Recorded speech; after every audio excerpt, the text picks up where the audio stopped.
Olá, galerinha do terceiro ano do ensino médio do Colégio Padre Viana. Estamos aqui novamente, iniciando, certo? Trabalhando mais um processo pedagógico, iniciando mais uma etapa. E hoje a gente vai trabalhar com vocês a parte de fisiologia vegetal.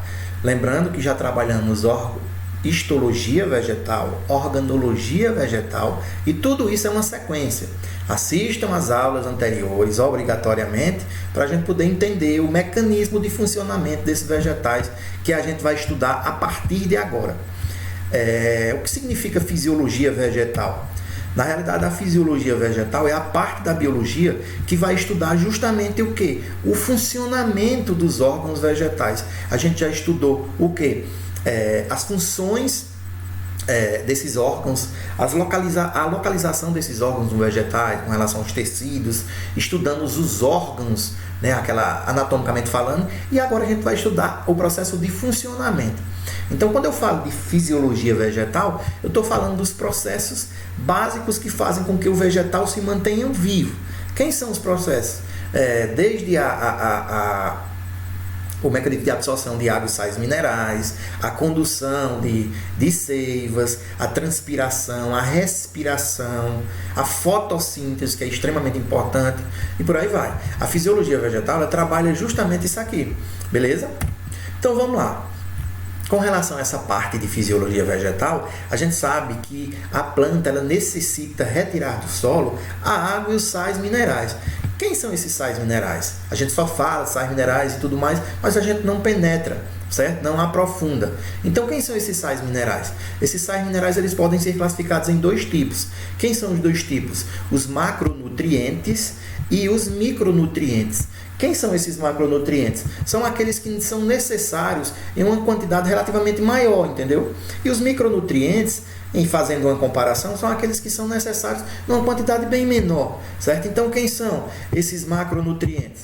Esses macronutrientes são carbono, oxigênio, hidrogênio, nitrogênio, fósforo, cálcio, magnésio, potássio, aqui só para caráter de esclarecimento. Eu ainda não vi nenhuma questão aprofundando com relação a isso aqui. Quem são os micronutrientes? Cloro, ferro, boro, sódio, zinco, cobre e por aí vai, certo?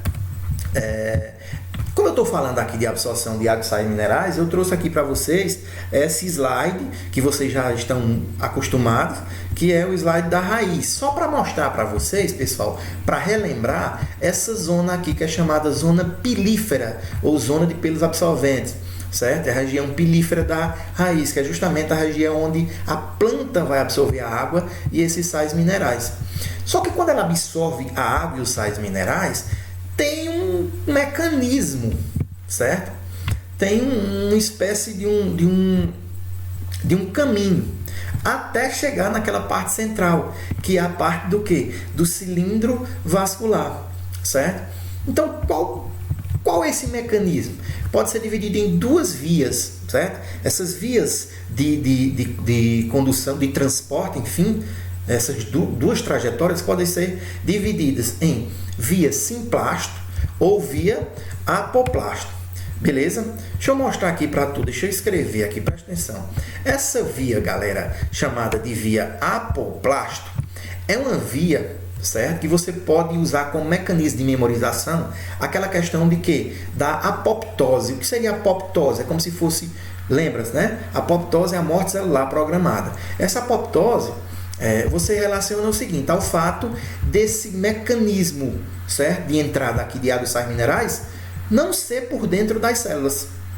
Então, a via apoplasto vai ser uma via que vai ser por entre as células. Cuidado com essa imagem aqui está equivocada. Essa via apoplasto, na realidade, é essa azul aqui, galerinha, ó. Essa azul porque vai entre as células. Observe que ela não vai passar pelo citoplasma das células. Já nessa via simplasto, muito cuidado com isso. Nessa via simplasto aqui, você vai observar o quê? Que essa água e sais minerais vai por onde? Vai por entre as células, por dentro das células, certo? Então, presta atenção aqui, via simplasto vai passando, atravessando o citoplasma das células, e a via apoplasto vai entre as células, não passa por dentro das células. Detalhe, elas vêm até chegar aqui a uma camada de células, que a gente já estudou anteriormente, que é chamada de endoderma, ou endoderme. Essa camada de células aqui, vocês podem observar que tem uma espécie de um cinturão de suberina, as famosas estrias de Caspari, lembra? Então, quando chega aqui, obrigatoriamente, essa seiva, certo? Essa água e sais minerais, eles vão ter que passar por dentro. Onde? Aqui na endoderma, que vai o quê? Ao redor do cilindro vascular. Quando chega aqui, tem por obrigação de passar por dentro das células, independentemente se vai ser via simplasto ou se vai ser via apoplasto. Chegou na endoderme, tem que passar por dentro das células. E por que isso, Carlinhos? Porque funciona como uma espécie de um seletor do que entra, certo? Nesse cilindro central, nesse cilindro vascular. E é um mecanismo que impede com que essa seiva não retorne também, entendeu? Então funciona como uma espécie de um seletor, beleza? Falando agora sobre a questão de dos estômatos. O que são os estômatos? A gente já trabalha. É importante salientar que tudo que a gente está trabalhando aqui, pessoal, a gente está trabalhando o quê? Esse mecanismo de funcionamento. Porém, muita coisa do que a gente já viu, do que a gente vai trabalhar aqui, a gente já viu lá na histologia e na organologia. E essa estrutura que vocês estão vendo aqui nada mais é do que o estômato, certo? E observe que para a planta se manter viva, esse estômato aqui, ele tem que quê? Ele tem que abrir e fechar. Não é isso? Então, observem aqui, ó, nessa parte que eu estou mostrando aqui para vocês, ó. Essa parte aqui, o estômato está o quê? Está fechado. Já aqui, o estômato vai estar aberto, certo? Então, é graças ao estômato que a planta respira, que a planta transpira e que faz fotossíntese, logicamente, porque vai absorver o dióxido de carbono na atmosfera do ambiente, certo? Vai perder uma certa quantidade de água. É importante salientar que essa transpiração da planta, como eu já falei para vocês, pessoal, ela 90% é através dos estômatos e cerca de 10% é através do que? Da cutícula, da transpiração cuticular. Notem também que eu falei anteriormente que geralmente esses estômatos eles ficam na parte o que? Inferior da folha, certo? Eles ficam na parte inferior da folha. Eles são células que participam da fotossíntese também, porque são células que são clorofiladas e que elas abrem ou se fecham. Como é que é induzido? Mediante a concentração desses íons aqui, ó, certo? Íons potássio.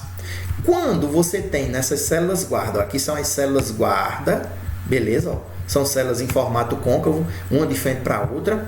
Tem essa abertura aqui no meio, que vai ser chamada de ostíolo, certo? É aberturas em um orifício de entrada e saída de gases e de a planta perder água também por vapor, né? Através de vapor. Então, quando tem uma concentração alta, presta atenção, simples, quando tem uma concentração alta de potássio nas células guarda, a tendência é que a planta, o estômato, ele puxe água. Então, quando ele puxa água, essas células vão ficar túrgidas. Quando ela vai ficar túrgida, o estômato vai se abrir. Diferentemente se tiver uma pouca concentração desses íons potássio. Porque se tiver pouca concentração de íons potássio, essas células guarda elas vão perder água. Se elas vão perder água, elas vão ficar flácidas. E a tendência é o estômago fechar. Tá entendendo? Agora, quais são os fatores que vão influenciar a abertura e o fechamento desses estômatos? Aí nós temos o que? A questão da presença de gás carbônico na atmosfera, nós temos a questão da luminosidade, nós temos o suprimento de água, certo? Água e nutriente, nesse caso aí, para poder conduzir as seivas, o vento também, a temperatura, perfeito? Então, são todos fatores que influenciam na abertura desses estômatos. Cuidado com uma coisa, presta atenção aqui. Para a planta realizar a fotossíntese, ela tem que ter o quê? Água mais gás carbônico na presença de luz, certo? Só que aí é o seguinte, a planta ela realiza a fotossíntese quando tem uma certa disponibilidade de luz, a gente vai ver um pouquinho mais na frente. Mas tem um detalhe, Quando você tem uma certa quantidade de gás carbônico na atmosfera, a planta ela é mala. O que é que acontece? Ela abre o estômago para pegar o máximo possível, entre aspas, de gás carbônico. Só que quando tem uma elevada concentração de gás carbônico, os estômatos se fecham. Preste atenção nesse detalhe. O fator que influencia a abertura do estômago é a presença de gás carbônico. Mas ele em excesso, ele faz o quê? Ele faz com que o estômago feche. Porque a planta ela pensa o seguinte: já tem uma certa concentração de gás carbônico. E quando a planta suga esse gás carbônico ele vai ficar no mesófilo da folha, entre a epiderme superior e inferior. Então a planta meio que envia um sinal, diz, não, já tem o quê? O suprimento de gás carbônico. Já tem. Então vamos realizar aqui a fotossíntese. Beleza? Então ela se fecha nesse caso. Esses são os fatores que influenciam a abertura desses estômatos, mostrando aqui para vocês um estômato em corte, ó. Aqui nós temos as células guarda, mostrando novamente, certo? Essa abertura aqui vai ser o ostíolo e logo abaixo do ostíolo nós temos o que? A câmara subestomática. Perfeito? Esse é um mecanismo de transpiração. Com relação ao mecanismo de condução das seivas, a gente já estudou anteriormente, já sabe de cor salteado que o quê? Que a planta ela tira do solo a água e sais minerais, leva para a folha. Essa água e sais minerais é chamada de seiva bruta, e essa seiva bruta ela percorre o xilema ou os vasos conhecidos como vasos lenhosos. Observem que o xilema aqui, ele é o quê? Ele é mais interno. Aqui, ó, xilema, observe que ele é aqui, ó. Certo? O xilema ele é mais internamente, a gente já sabe. Beleza, Carlinhos, já sei. Então essa seiva vai lá para a folha, quando chega na folha, acontece a fotossíntese e a folha, detalhe, as folhas, elas são diferentes com relação à questão do tamanho da lâmina dela, certo? As folhas que tem, as plantas que têm folhas localizadas na sombra, elas têm uma superfície foliar bem grande, justamente para poder ser eficiente na questão de absorver a luz. As plantas que são plantas chamadas heliófitas, que são plantas do sol, vulgarmente falando, elas são plantas que têm a lâmina já mais reduzida, porque ela já está no sol, então ela não precisa fazer aquela força, como, entre aspas, como é feito nas plantas que são umbrófitas, perfeito? Então observem aqui, ó, que o xilema é mais internamente e o floema vai ser mais externamente. No caso, esse verdinho aqui. Então já sei, Carlinhos. Seiva bruta, vai lá através do xilema para a folha, acontece a fotossíntese. Quando chega a fotossíntese, depois é fabricada a matéria orgânica e vai ser o vegetal vai ser alimentado. Não é isso? Perfeito. Por onde? É produzida a seiva elaborada, ou seiva orgânica. Através do floema ela vai deixar nas partes que precisam de nutriente da planta. Perfeito? Agora só que tem um detalhe. Essa condução ela acontece dessa forma. Beleza? Agora, como explicar a situação de uma sequoia de 100 metros? Como é que essa água consegue sair do solo e percorrer 100 metros de distância até chegar lá na folha, que é onde vai acontecer a fotossíntese? Através de um mecanismo conhecido como teoria de Dickson, ou teoria da coesão-tensão. O que é que acontece? Observem aqui, ó. Aqui nós temos o caule, certo? E nós temos o caule, mostrando aqui esse caule. Nós temos as setinhas subindo, né? Então significa dizer que no xilema significa dizer que vai ser o quê? A seiva bruta. Então veja bem o que é que acontece. A água ela possui as moléculas muito juntas, certo? E as moléculas elas são ligadas através de pontos de hidrogênio. Então quando a planta transpira, presta atenção no segredo, quando a folha está lá transpirando, gera um mecanismo de sucção, como se fosse uma espécie de um motor puxando essa água. Então, quanto mais, presta atenção aqui agora, quanto mais a planta transpira através da folha, maior e mais eficiente é essa condução dessa seiva bruta até o topo, que no caso que eu estou falando, de uma planta de 100 metros. Perfeito?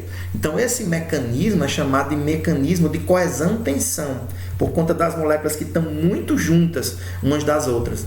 Perfeito? Observem aqui, ó, certo? Como é que acontece a questão da seiva, da condução da seiva elaborada? A seiva elaborada, ela percorre através do floema, que é mais externo, como a gente já sabe. Só que geralmente ela vai o quê? Ter uma trajetória descendente. Então, como é que vai acontecer? Esse mecanismo de condução dessa seiva elaborada é chamado de translocação. Por que translocação? Simples demais, presta atenção. Aqui ela está descendo, ó. Olha aqui, viu? Aqui ela está descendo, ó, fazendo isso, certo? Está descendo. O que é que está acontecendo? Essa seiva elaborada, ela está passando por as partes da planta. Então, preste atenção.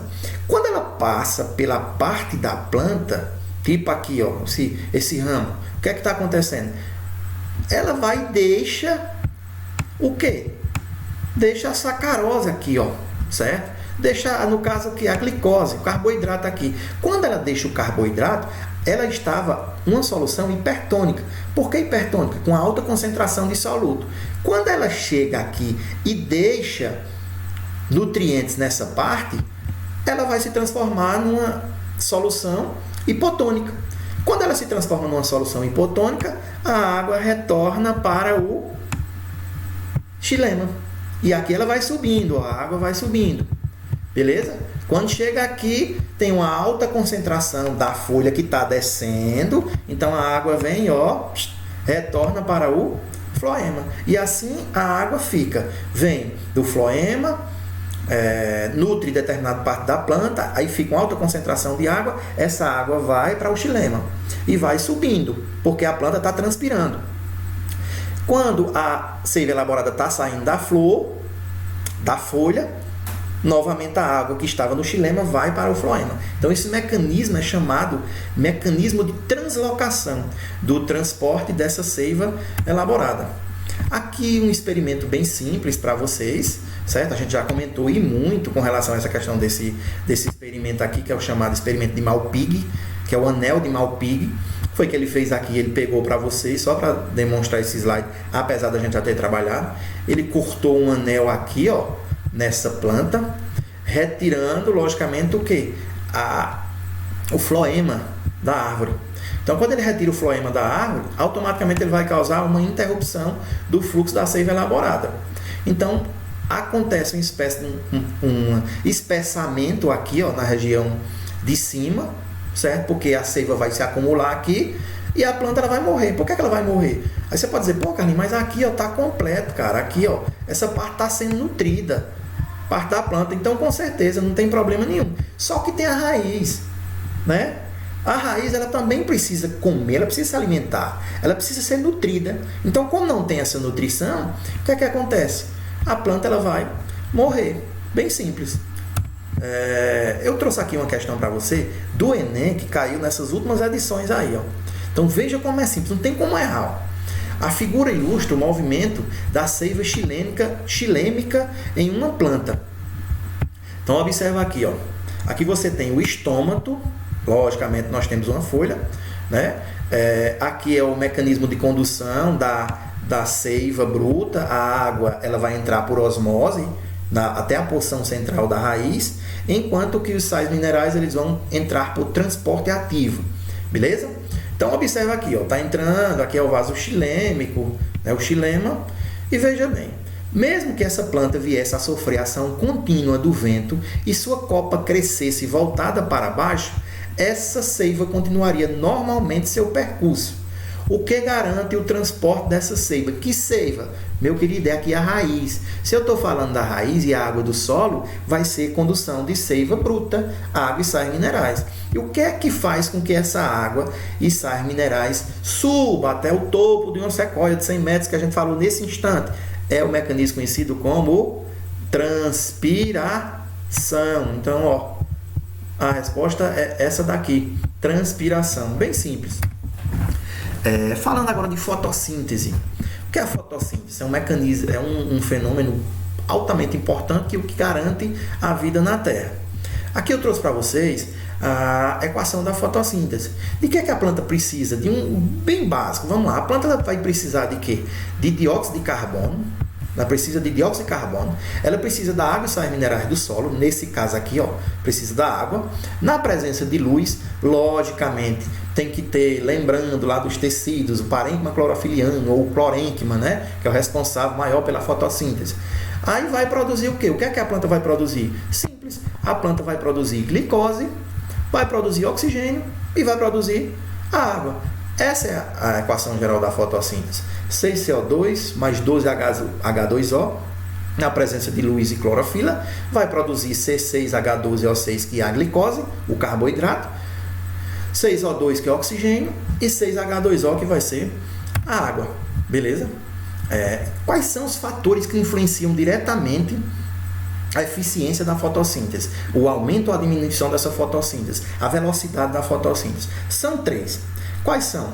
Luminosidade, temperatura e concentração de dióxido de carbono. São 3 fatores. Vamos falar do primeiro aqui, que vai ser chamado de quê? De luminosidade, certo? Então, o que é que acontece? Quando você tem uma concentração de dióxido de carbono e de temperatura estável, quem passa a ser o fator limitante da fotossíntese nada mais é do que a luz. Só que não é assim não. Quanto mais luz, mais a planta vai realizar a fotossíntese. Não. A planta, quantidade suficiente de luz, ela vai realizando a fotossíntese. E à medida que vai aumentando a luminosidade, vai aumentando, presta atenção aqui, à medida que vai aumentando a luminosidade, vai aumentando a velocidade da reação. Porém, até chegar em um momento, em uma situação conhecida como ponto de saturação luminoso, certo? Que é justamente isso aqui, Então, toda vida que vocês observarem, falando de fotossíntese, e vocês observarem esse gráfico aqui, voltado à questão do que influencia a velocidade da fotossíntese, pode ter certeza que está falando de quê? Do ponto de saturação luminoso. É o determinado momento em que você tem muita luz, só que a planta só precisa daquilo. Ela já saturou, entendeu? Esse gráfico está relacionado ao ponto de saturação luminoso. Esse outro gráfico aqui está relacionado à questão de quê? Da concentração de dióxido de carbono. Quais são os 3 fatores, como eu já falei? Presta atenção, quando você tem uma velocidade, uma fotossíntese acontecendo, e você tem uma luminosidade e uma temperatura constante, quem passa a ser o fator limitante da fotossíntese nada mais é do que o quê? A concentração de dióxido de carbono. Lembrando que eu disse que com elevada quantidade de gás carbônico na atmosfera faz com que os estômatos se fechem, beleza? Só que um dos fatores limitantes da fotossíntese nada mais é do que o dióxido de carbono. Quando vocês observarem esse gráfico aqui, podem ter certeza que já está falando de quê? De fator limitante da fotossíntese, que nada mais é do que o dióxido de carbono. Perfeito? E nós temos aqui a questão da temperatura, pessoal. É como se diz, tudo demais é veneno. Então aqui é o seguinte, presta atenção. Quando você tem a velocidade de uma fotossíntese acontecendo em certa velocidade, que você tem uma luminosidade constante, uma quantidade de gás carbônico constante, quem passa a ser o fator limitante da fotossíntese é quem? É a temperatura. Detalhe, todo e qualquer processo de metabolismo de seres vivos necessita de enzimas. Lembrem-se daquele fenômeno conhecido como desnaturação das enzimas. O que é que acontece? Se a velocidade for alta demais, aí as enzimas elas não vão trabalhar com tanta eficiência. Se for baixa demais, também ela não vai trabalhar com tanta eficiência e pode até causar o fenômeno conhecido como desnaturação das enzimas, certo? Então, os 3 fatores estão aqui mostrando para vocês que influenciam a velocidade da fotossíntese, certo? Aqui trabalhando com luz baixa, aqui trabalhando com luz alta. Perfeito? Tá aí os 3 fatores que influenciam a velocidade da fotossíntese. E aqui, para encerrar, pessoal, eu trouxe para vocês aqui um chamado ponto de compensação fotótico. O que é que significa esse ponto de compensação fotótico? Certo? É simples. A gente sabe que a planta, ela trabalha, ela faz a fotossíntese, mas ela também precisa respirar. Ela realiza a respiração. Perfeito? Então é assim, você pode até imaginar, porra, Amazônia, já falei isso várias vezes, Amazônia é o pulmão do mundo. Não, não é o pulmão do mundo. Por quê? Porque em se tratando de florestas tropicais, você imagina logo um ecossistema enorme, o que é que vai acontecer? Nesses ecossistemas, o que os indivíduos vegetais estão produzindo, eles estão basicamente consumindo. Então, quando o organismo, o vegetal, ele tem uma taxa de fotossíntese bem aqui, ó, igual à taxa de respiração, nada mais é do que o ponto de compensação fotótico. Como é que um vegetal ele vai poder crescer? Aqui nós temos a taxa de fotossíntese. Ó. Quando ela tem uma taxa de fotossíntese menor do que a respiração, a planta ela não vai crescer.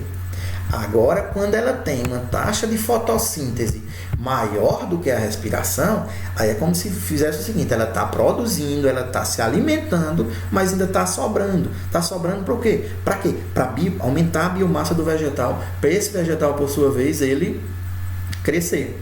Perfeito, pessoal? Então tá aqui, ó. Essa parte foi a parte de fisiologia vegetal e eu trouxe aqui para vocês os exercícios que vocês terão que fazer para a galera não ficar no meu PV dizendo: Carlinhos, quais são os exercícios? Cara, eu estou trabalhando fisiologia vegetal. Se eu estou trabalhando fisiologia vegetal, logicamente eu vou passar as atividades relacionadas à fisiologia vegetal. Então eu acho que não tem necessidade de colocar páginas, questões, enfim, tá aqui, ó. A apostila, vocês vão fazer as questões, né? A página 46 e 47, as questões de 1 até a 6. E do caderno de atividade, vocês vão fazer a página 23 a 27, as questões de 1 até 27. Perfeito, pessoal? Então é isso. Espero que vocês tenham gostado dessa parte de fisiologia vegetal. Só lembrando que ainda temos a parte de movimentos vegetais e a parte dos hormônios. Então, sem mais, pessoal, para falar, valeu e até a próxima. Show!